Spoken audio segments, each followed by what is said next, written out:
नमस्कार बंधुरा पुअर किचेने आबारो सबाइके स्वागत। आशा करी सबाई खूब भालो आछेन, आमिओ खूब भालो आछि। आजके बानाबो बेगुन बाहार एकदम निरामिष पद्धतिते खूबई सामान्य कटा उपकरणे आमि एई बेगुन बाहारटा आपनादेरके बानिये देखाबो, ताई भिडियोटा स्किप ना करे पुरोटा देखार अनुरोध रइलो। आमि एखाने लम्बा लम्बा बेगुन निये एई रकम लम्बा करे 4 भाग करे केटे नियेछि और बेगुनेर सामनेर दिकटाও একটু समान करे केटे नियेछि। आपनारा चाइले नाও काटते पारेन, आमि देखते सुंदर लागबे ताई केटे नियेछि। एबार এই বেগুনের মধ্যে পরিমাণ মতো লবণ আর হলুদ গুঁড়ো খুব ভালো করে মেখে নেব। লবণ আর হলুদ গুঁড়ো মেখে নিয়ে বেগুনটাকে এইভাবে 10 মিনিট আমি রেখে দেব। আমার চ্যানেলের এই রান্নাগুলো যদি আপনাদের ভালো লেগে থাকে তাহলে লাইক, কমেন্ট আর শেয়ার করে দেবেন। খুব ভালো করে বেগুনে লবণ হলুদ মেখে আমি রেখে দিলাম। এবার একটা প্লেটের মধ্যে নিয়েছি কালো সরষে, সাদা সরষে, কাজু বাদাম, কাঁচা লঙ্কা, চারমগজ আর পোস্ত। এবার এই সবকটি উপকরণ আমি শিলের মধ্যে নিয়ে নিচ্ছি আর দেব সামান্য একটু লবণ। আর এবার অল্প অল্প জল দিয়ে আমি একটা মিহি করে এই সমস্ত মশলাগুলোকে বেটে নেব।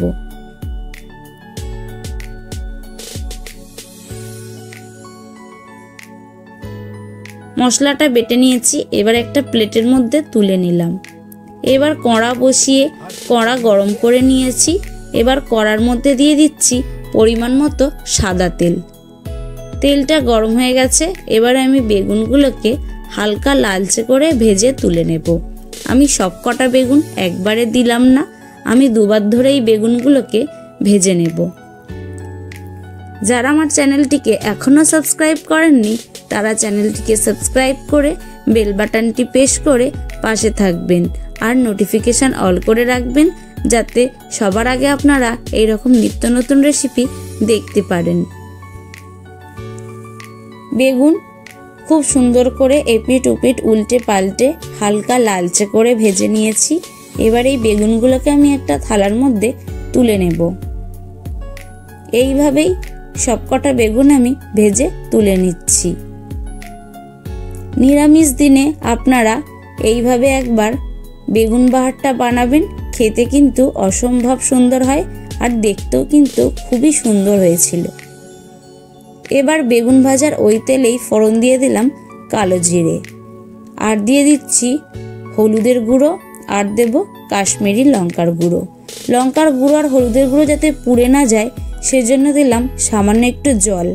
এবার এই মিশ্রণটাকে আমি 3-4 মিনিট একটু নেড়ে চেড়ে নেব। যারা বেগুন খেতে পছন্দ করেন না তাদেরকে আপনারা এইভাবে এই বেগুন বাহারটা বানিয়ে দেবেন, তারাও কিন্তু আঙুল চেটে পুটে খেয়ে নেবে। এইবার দিয়ে দিচ্ছি বেটে রাখা মশলাটা। গ্যাসের ফ্লেমটা একদম লো টু মিডিয়ামে রেখেই এই মশলাটাকে আমি কষিয়ে নেব। দেখুন কালারটা কিন্তু খুব সুন্দর এসেছে। মশলাটা খুব সুন্দরভাবে আমি কষিয়ে নিচ্ছি।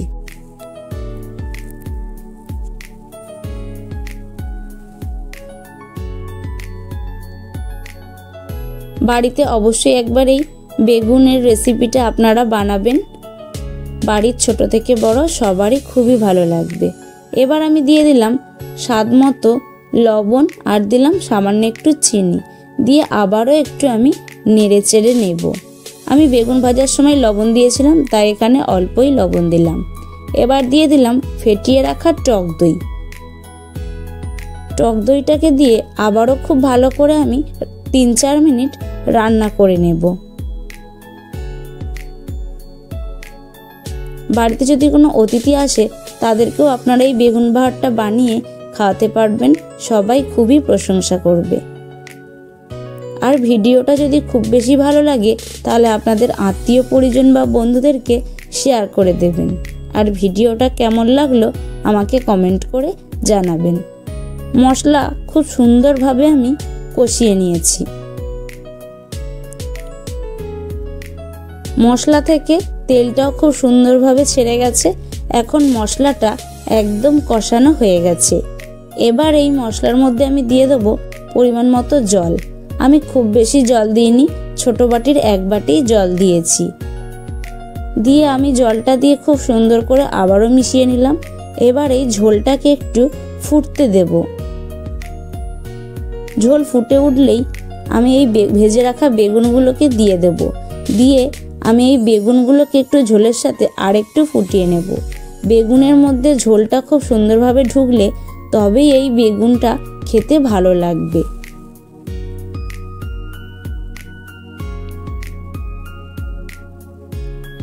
ঝোল ফুটে যখন মাখো মাখো হয়ে আসবে তখনই আমি এই বেগুনের রেসিপিটা নামিয়ে নেব। ভিডিওটা শেষ পর্যন্ত দেখার জন্য অসংখ্য ধন্যবাদ। দেখা হচ্ছে অন্য কোনো ভিডিওতে। ঝোল ফুটে এখন মাখো মাখো হয়ে গেছে। এখন এই বেগুন বাহার একদম রেডি। ভালো থাকবেন, সুস্থ থাকবেন।